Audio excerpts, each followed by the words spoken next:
Josh up to, if you have any questions for him, he'd be happy to answer them. Thank you, Josh. I like to say there's a plenary indulgence attached to watching that film.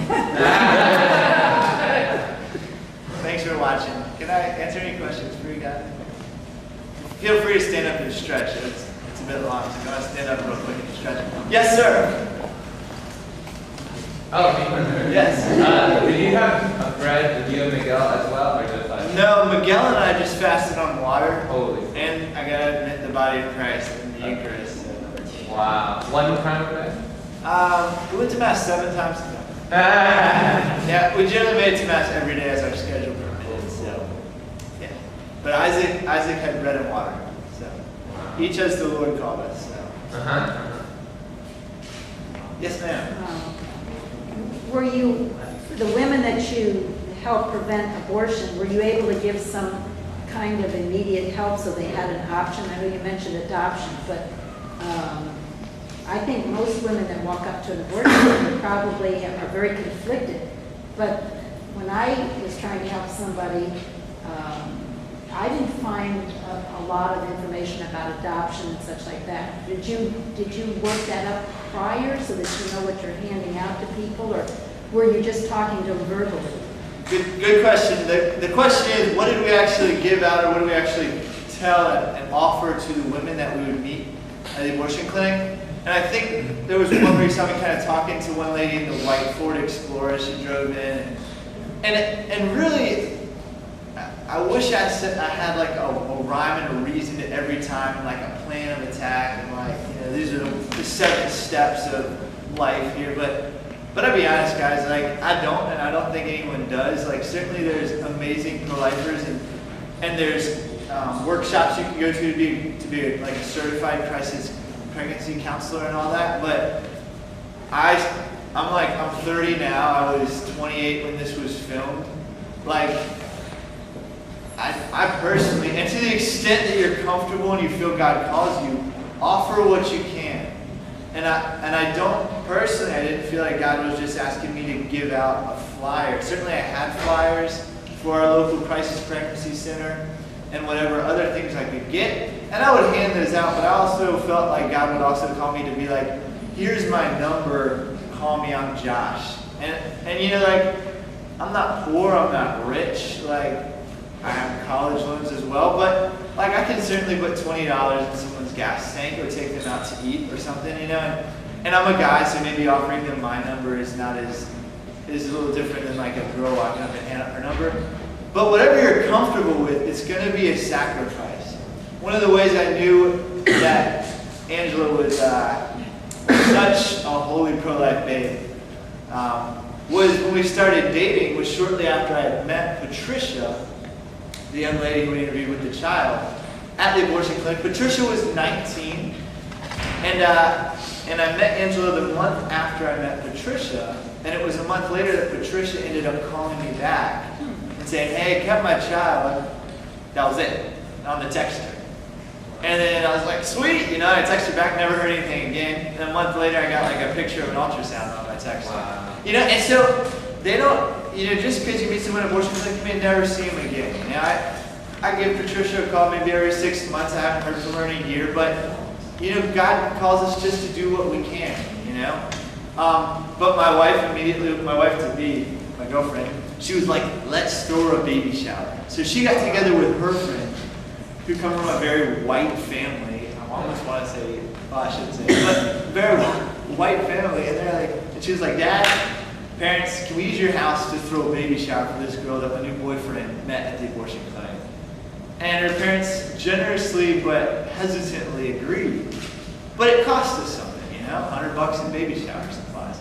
But it really makes all that difference. And I think that goes a long way, especially when we turn to communication with the pro-choice crowd. I've got a lot of family members who are pro-choice, and just consistently day in and day out, look, I'm not out here to yell and scream at you. I put my money where my mouth is, and I'm being friendly, and I'm offering life. I'm offering real support to people that I meet. So I don't have a 7 Levels of Success Stephen Covey book. I just think we just got to do it, you know, to the ability that God enables us. Yes, ma'am. Take it. No, you. My question was kind of the other side. I had your question, but the other side.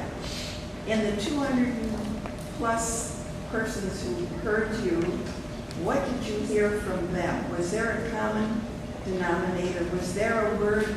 Was there something that they offered to you? Or was it also as, what you say to them is from the Spirit, so it comes. What comes back? What do you hear? It's a great question. Great question. I think the question is, what's the common denominator of what I hear from talking to women who decide to keep their children? I wouldn't even say I get that consistent of feedback. And Patricia's a rare case. She generously let us videotape her. That's huge. That's huge. That hadn't happened to anyone else. And you never bring it up unless they bring it up. I'm not just defriending you just because you kept your child. We want to forget about that. And let's focus on the future here. So I rarely ever get a chance to talk about that. But from my viewpoint, I would say, the common thread is there's just a lot of fear. And young people are looking for friendship. Especially, we can read statistics all day. It's the college crowd that's having the most abortions. So you're on campus here, build friendships with people. And I think that kind of Christian support goes the furthest in the pro-life movement. My question was about thresholds for you. Last week, I believe it was at the Mass we heard Monsignor talk about, and I believe that's when I heard threshold, about a threshold in life. We go from one place to another. And obviously, I believe you said you're 28 when that film was made.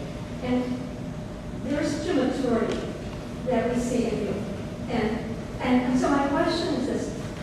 What was a threshold experience for you when you went from being an ordinary Catholic young guy to what we saw in that film? I mean, I think just amazing. Maybe Something happened in your life. I'm interested in knowing about that. I can give you a brief sketch of my life, and I think you'll maybe understand a little more. So I was homeschooled. I think that says a lot. So was Lila Rose. She's great. But my parents were very involved in the pro-life movement as well growing up. I have a distinct memory of seeing my dad arrested for a peaceful sit-in at an abortion clinic back in the days of Operation Rescue. So that was kind of ingrained in my head as a child. Like many young people, I left the Catholic Church, even though I was raised Catholic. I left the Catholic Church in college. Took 6 years to get a 4-year degree, partied pretty hard. And a couple of things in there were really catalysts. One, I had a good study buddy guy. We used to party a lot, and he died of leukemia, which really kind of riveted me. Okay, wait a minute. And I knew he was raised Catholic too, and so that really made me sit and think.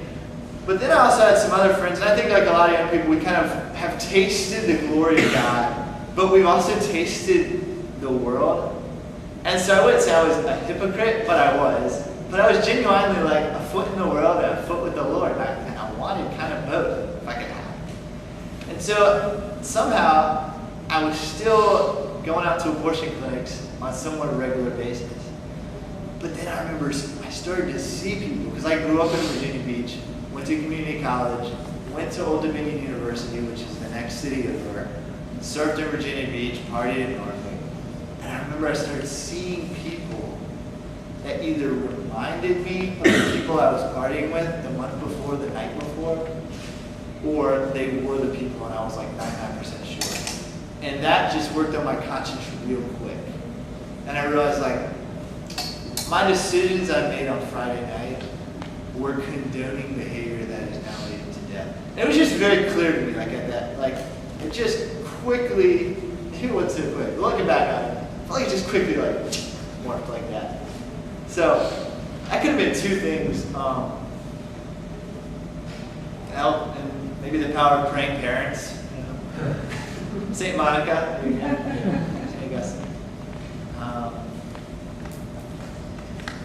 Yeah, and I think maybe once you just start going to the clinic and you realize the real battle that's there, and it's not a battle of like me versus this evil woman who's having an abortion, but it's really more like hostage negotiation. She doesn't want to be there, that child's caught in the middle. What can you do to alleviate that hostage situation so that she walks out with support, with friends, and that child walks away alive with the chance for a future and a hope? So, just seeing through that vision as you go to abortion clinics more and more. I hate it every week. I never wake up and want to go to an abortion clinic to pray or to counsel or to talk. I hate it every week. You have to drag yourself there. Like literally drag yourself there. Like it will never get easy, it will never get fun. But you just gotta go. You just gotta go. Yes, ma'am? Any of these clinics that you've attended, have you ever had anybody from the staff, like verbally or maybe physically kind of assault you or anything, or that kind of? I personally have not ever been assaulted. I have called the police on some men that were bringing women there who have never like touched me or anything, but been very physically, very threatening and perhaps and intended to hurt me. But I'm perhaps maybe even a little more vocal than I should have been sometimes. So I don't say that to scare you. Don't not go out there because you're going to get attacked. You won't get attacked. I'll protect you. Don't worry. But I would honestly like say to a guy, and I think someone like a guy can say to another guy like, hey man, a real man protects his wife, his girlfriend, and protects his child. And when a man says that to another man, it's meant to be a bit abrasive, And men respond. I work with boys. I did youth ministry for a while. Men respond to that. So I wasn't trying to be mean, but I was looking for some sort of response from those men, and I definitely got that response from some of those men. One interesting story. To finish that off. There's a picture of a Eucharistic minister at Mass at St. Gregory's. He used to be a policeman who worked for the abortion clinic. Wow. It was interesting. He was Catholic through and through, saw nothing wrong with it. And he used to heckle me a bit, like get behind the line or stay off the sidewalk or whatnot. But we had conversations over and over and over again, like the classic one, like, what would you do if Hitler had asked you to do this in Germany? Does it make it right? Well, I'm just following the law. I gotta support my family. Just kind of bringing that back to his attention, and over time, he just got out of it. And just completely stopped. And he didn't talk to me about it or anything. Interesting thing though, is his kids started coming to youth group there when I later started doing youth ministry there.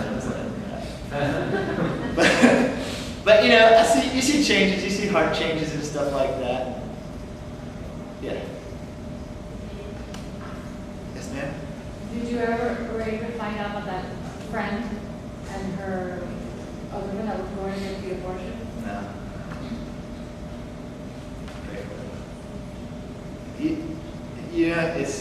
If you're in it for encouragement, it's not too encouraging to talk to people. There's not a high success rate. One child is worth it, right? Yes, ma'am. Oh. Never mind. Let me ask you about this. I definitely consider myself for life. But what I have gone through recently is that with people that my parents brought into the faith, is that as soon as they brought me that I'm a pro-life, they try to ask me this question: to what extent does the Catholic Church protect life if there's any exception? I'm been reading about it and reflecting about it. They throw me all these different scenarios. Yeah. That even never even crossed my mind.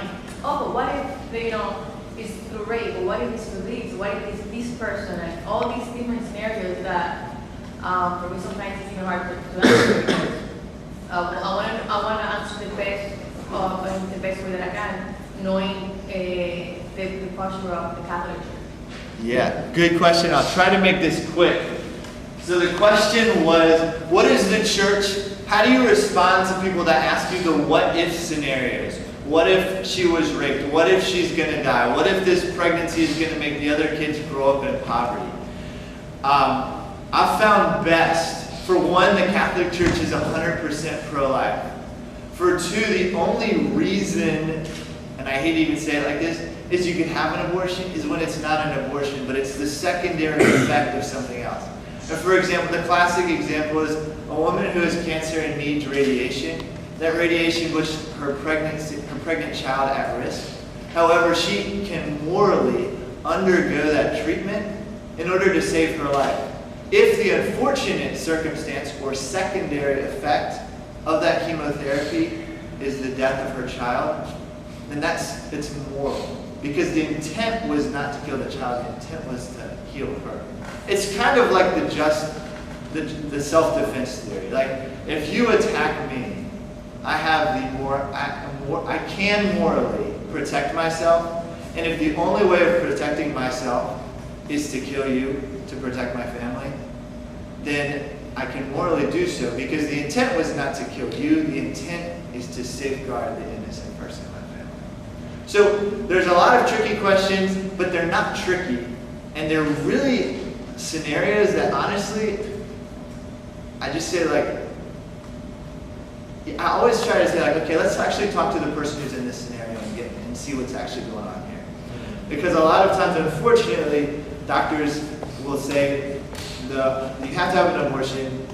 When I met people at the abortion clinics that said that, and some of them honestly really wanted their child, they were like, my doctor told me if I didn't have an abortion, I was going to die. Like, straight up. And I'm like, how are you going to die? I don't know, but that's what my doctor told me. I'm like, get a secondary opinion. You know, and maybe the Crisis Pregnancy Center will have some pro-life doctors you can line her up with. But a lot of those are just really sad situations because I remember one distinctly, a woman going into an abortion clinic, she said that, I was like, why? Can I get you a doctor who's pro-life practice to get a secondary opinion? She was like, no, I need to do this now for some reason, I forget what. But she was just sad, she was like, I don't want to, but I need to. I've got 2 other kids, and she was just emotionally a wreck. And I was just like, can I baptize your child, like, through your womb? And just like took some water and just like marked the sign of the cross on her womb. And, you know, just like, it's such a sad story, but like, what do you do? Like, I gave her the number for Christ Pregnancy Center so you could get some pro-life doctors. I don't personally know any. I didn't at the time have personal pro-life doctors, but like, thinking like, what can we do? Like, maybe just do that baptism. Maybe that child will just like, I don't know. I wish there was like clear cut. Here, read this, and like everybody would be like, oh, solve my problems. Now I know exactly what to do. It's not like that, unfortunately. Sin is always in the gray, and the devil loves to live in the gray. So I would say though that just the fact that you're willing to talk to people about it, if you can pull them out of the immediate idea, like I need an abortion, you should be like, let's talk about this. Then they're much more likely just to be open to look for any venue that will keep them from having to abort their child. And your friendship goes much further than a lot of perfect answers to hypothetical morality questions, you know what I mean? So I hope that helps. I think we could probably get, how much time do we have for questions? One more question would be. All right, I saw a hand go up right. We'll get it now. We'll take 2 more questions. Yes. Are you doing anything, talking to young girls that are dating? Do you do anything on that side of it before they get into trouble? Is that happening? Of course we do. Of course we do. We're called to be evangelists as Catholics, baptized, signed, and sealed. Go proclaim the gospel. So I stand on street corners on a soapbox every Friday afternoon and preach about chastity. Just kidding. No, but yes, to our state in life, we absolutely should be doing that. Obviously, prevention is the best cure, as they say. So, for you that are parents, especially fathers, be vocal with your children about chastity. Always encourage young ladies to be chaste. Encourage men to be chaste. Yes, absolutely. Do I do it on a regular basis? As I'm able to, just, but I'm not like paid or anything. I don't work for 40 Days for Life or anything. got on an airplane, I figured I had a captive audience of 300 people on the plane as I walked down the aisle. Yeah. One last question, somewhere over here, I thought. Well, what do you do, like, for example, we here, we can't talk to the people because we have, these retired tickets or whatever, blocking our way to the people. So, what do you do when you encounter that situation when you can't talk to this person? So you can't talk because of what?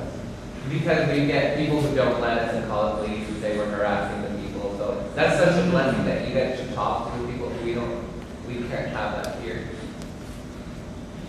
Have you ever been like at a place that you had that situation? Do you actually have a court order not to talk, or do people just complain? No, like there's a wall that separates the center so people drive in, and the only chance would be to get them driving in, but we can't. Those are the worst clinics. I know. They're the worst clinics. They like walk in, you're just like, what can I help you? One, find the most attractive girl you know and get her to hand out the flyers. Right at the driveway, okay? Get a dozen people praying on either side. Sprinkle holy water across the driveway. No, unfortunately, like there's some of the clinics we showed on here were easy to talk to. Some of them are awful. Like there's one in Norfolk I gotta go to. It's awful. They drive in and they park all the way around back. You can't get back there. If you walk down the side, it says private property.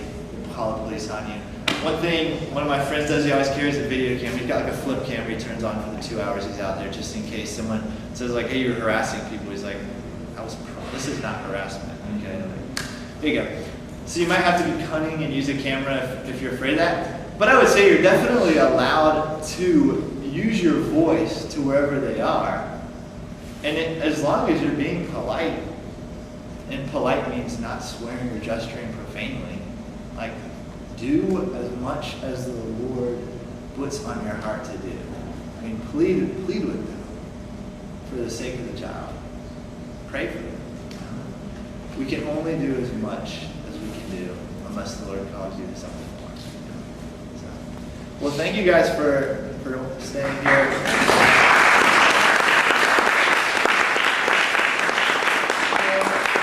Can I ask one more thing? Oh, yeah. I just asked that you would pray for Miguel. He's in his second year of seminary. He's studying to be a holy priest. We need more holy priests. And Did he Josh, stop drinking coffee? Well, he's back in seminary, so he drinks a lot of coffee now. and Josh too. Yes, pray for me. We want as many kids as God would give us. So there you go. Did you write the song Good Morning Jesus? No, I had the privilege of doing, when you're young and single, you can do anything God calls you to. I was doing engineering, making a good bit of money. I felt like God said, quit your engineering job, so I quit the engineering job. 2 days before my last day of work, I got a call from a friend who was like, hey, can you go to Sudan for a month? I was like, money in the bank, no wife, I'm out of here. Bing! Gone. In Sudan, I learned the Good Morning Jesus song. So I spent 3 months in southern Sudan right after the